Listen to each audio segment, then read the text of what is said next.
Hello everybody and welcome back to another lockpicking video. Today we're going to have a look on a lock that I found, or a viewer suggested that I should buy this one. This is the Nuvius SL from one of my favorite brands, BKS. Yeah, a small brand here in Germany, but they make quite some good locks. Even the cheap range is actually a good challenge to pick already, and I love their PZ88s as training locks. But today, the Nuvius SL. SL means Sperrleiste, so this is a higher security version of the Nuvius. It also comes without the SL, but this is another active element. If you've been following my channel, you probably know that I already picked quite some BKS locks. Recently I picked the Helios, which is rather similar looking key with the marble here, but you can insert the key in both directions. This is a 5-pin lock. The Livius is the 6-pin version of that. And then the other day I picked also the Belvius SL, which actually I got from you, so thanks again. And now the Nuvius. The Nuvius, if you look on this, this is not a key that you can insert in both ways. You can only insert it in one direction. Still, it has this very nice marble here. I really love their keys. And it is super thick. If you look on it, it leaves you quite a lot of room in the keyway. Let's see if I can focus. Lighting is not ideal, but I will show a picture in the end with the keyway comparison of all the locks, hopefully. And yeah, so what is this lock about? It is a 6-pin lock. If you count the cuts here, 1, 2, 3, 4, 5, 6. Then we have dimples on the side, but these are only passive for key control.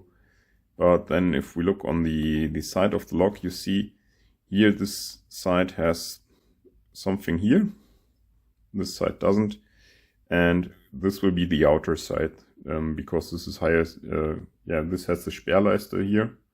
And this is just an active element which sits right here. And if we compare it to the key, yeah, you can see it goes in as far as the shoulder allows. So the active element will sit here on the key.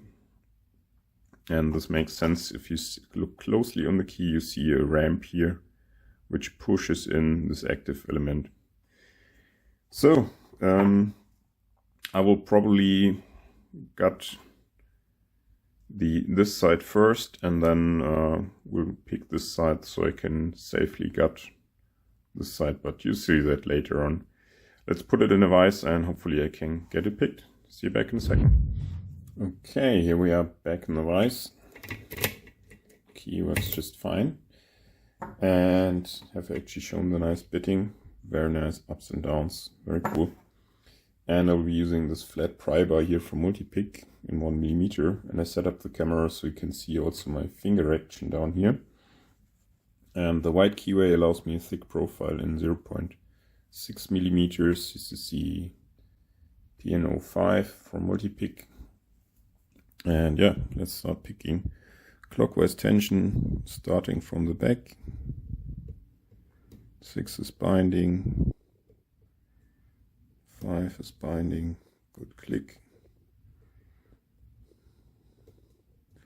Small clicks on 4 to 1. All of them basically. Just needed to tap. Let's see. 5 is binding again.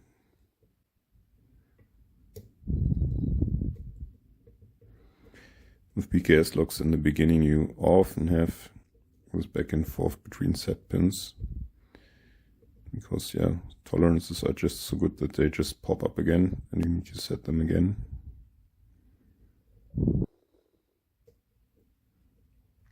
One, 2, 3, 4, 5. Again 5. So in that case, heavy tension helps often.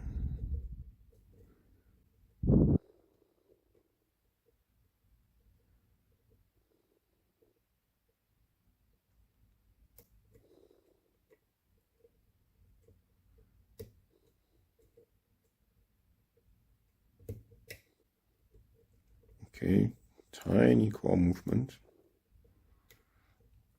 And I just got one partially set, I think, and two super springy, but I think that's a spool.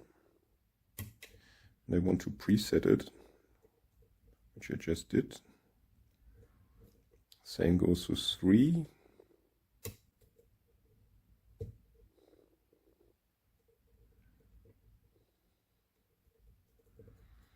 And I think I have them preset now. But others are not binding anymore, so let's see what's going on. Okay, 4 is binding. Good click.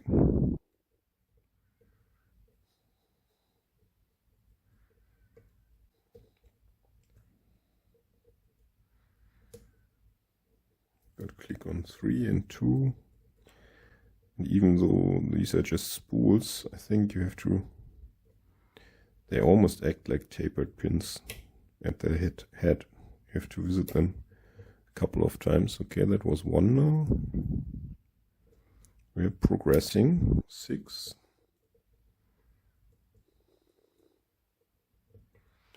Let's see. 1 feels good. 2 feels good. 3 as well. 4, 5, 6. Yeah. So jiggle test shows that the main stack should be set. Let's try the interactive element, and you just go in with a half diamond at a steep angle, and where you stop, it should be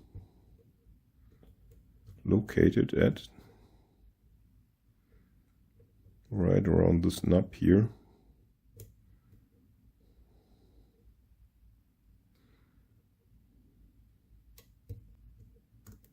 Okay, I just dropped a pin, but it's was some pin of the main stack popped up, I think. But let's still try to set the interactive first.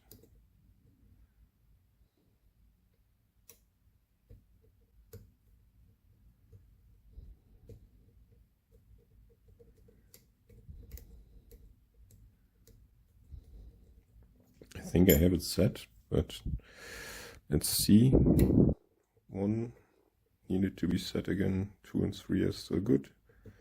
4 is okay.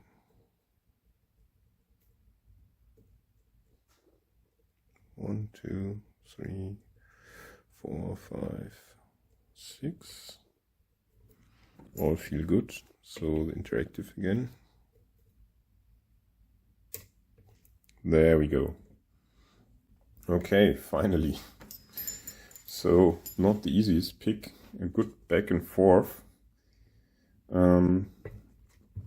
So let's get this fast forward as usual and see you back once we see something interesting.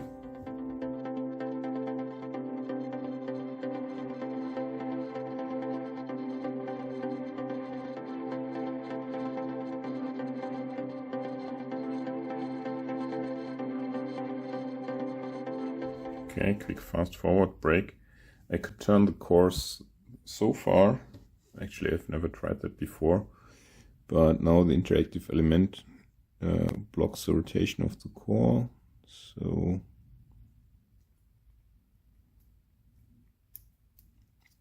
yeah, easily to get out of that. And yeah, let's keep fast forwarding.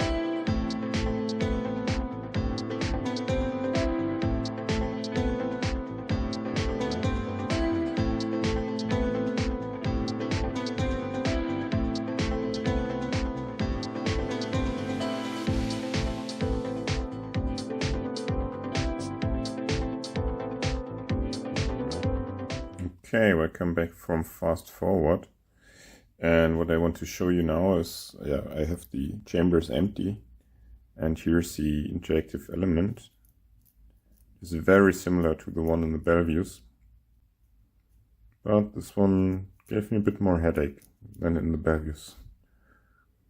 Yeah. Before I show you the pins, let's have a look at the core. So this is how deep the pins in this bit angle are sitting. And to give you an idea about the pin effectiveness, I'll put in just the T-pins, which sit in chamber 1. So this one is active, and active I mean it sits at rest, it sits at the thick part, and then you need to pick it twice once it reaches the thin part. Same goes here with the pin in chamber 6, very nicely active. Yeah, you first pick the thick part, and then you come to the thin part. In chamber 2 and 3 are these steel spools. They're both the same, but yeah, fully active. That means they will never bind unless you get into a default set. But what I did actually was preset them, so that part here binds actually. And same goes here. Just preset them and you're good to go. Yeah, I'll get out the key pins and see you back in a second.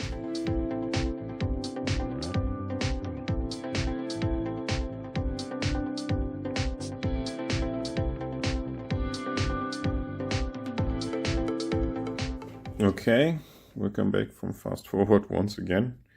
I want to show you more details about the core. So I have all the chambers out now. There is basically no drill protection. And I want to show you two weirdnesses I found. So first of all, the sidebar is a bit interesting with the passive pins. And yeah. So this goes, oh, damn it, sorry.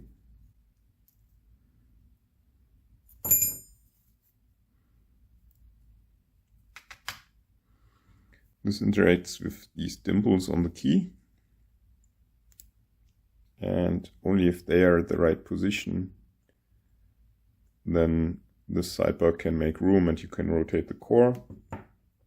There's a slit on both sides of the housing to allow this. And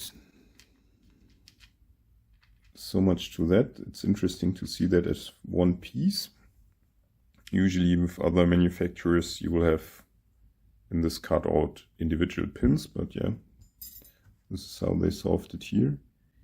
And then, interesting enough, I don't know what this hole is for. The key goes through there, but it doesn't do anything. I don't know. No idea, maybe another key control thing or so. There's nothing in the housing to work with that. And then let's have a look at the interactive. So if the key is not inserted, this will block the rotation. But if the key is at the right position,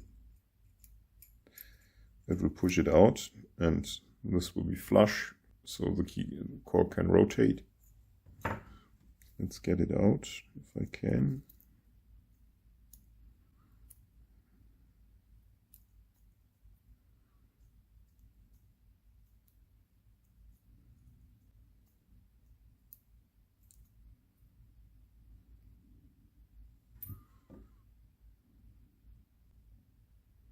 Okay. This is what it looks like. Very complicated for what it does. Interesting also the nose. Here's a slit. It could act as a T-pin maybe. Where to put it? Maybe here. And I wonder, now this is crimped in place, there's no screw. But if you look closely, you can see that this crimp goes into that slot I just showed on the interactive element. So very complicated. Interesting. So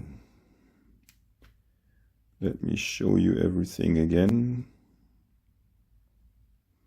for completeness. Yeah, I will take out the cores.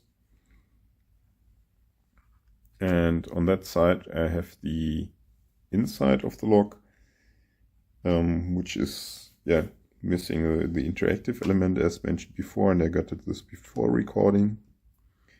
And here we have the side I just picked. So we have a T-pin, barrel pin, spool, standard, T-pin.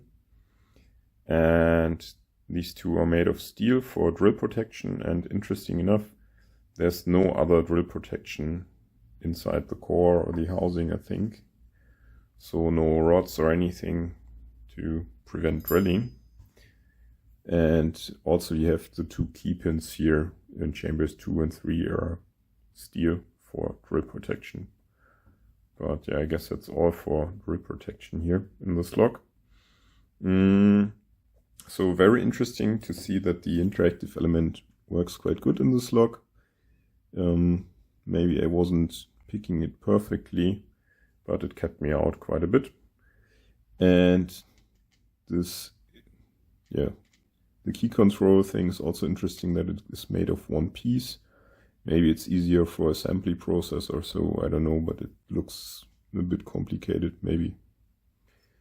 But I'm not a manufacturer, but yeah. So overall, a very interesting lock. Super glad I have it, and yeah, thanks to you for hinting me to this lock. It was good fun to pick it. And yeah, I will put all this back together now, which will be fun, but I will not bore you with that. And yeah, I hope you liked this video. Thank you very much for watching, and hope to see you in the next video. Bye!